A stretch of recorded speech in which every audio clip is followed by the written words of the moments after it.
అప్పుడప్పుడు మనం ఆందోళన పడుతూ ఉంటాం. మనం మన కుటుంబం కోసం ఎన్నెన్ని చేస్తుంటామంటే ఇక వాళ్ళు మనకే భయపడిపోతారు, మన మీద చిరాకు పడుతూ ఉంటారు.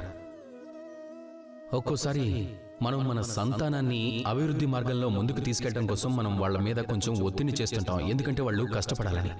ఇక సంతానం మన మీదే చిరాకు పడుతూ ఉంటుంది. ఒక్కోసారి సంతానానికి సంస్కారం నేర్పించడం కోసం మనం వాళ్ళని కొన్ని హద్దుల్లో బంధిస్తూ ఉంటాం. అదే సంతానం తమ కళ్ళతో మనల్ని గుచ్చుతున్నట్టుగా చూస్తారు. మనిషి ఎందుకు ఆందోళన పడ్డాడు? చూడండి, సూదితో మీరు వస్త్రాన్ని కుడుతున్నప్పుడు ఆ సూది కూడా ఆ వస్త్రాలకు గుచ్చుకుంటుంది. కానీ దానివల్ల సూదిది గాని లేదా మీ ఉద్దేశం గాని మారడం మంచిది కాదు. ఎందుకంటే మీరు మీ పనిని చేస్తున్నారు, అది కూడా పూర్తిగా మనసు పెట్టి.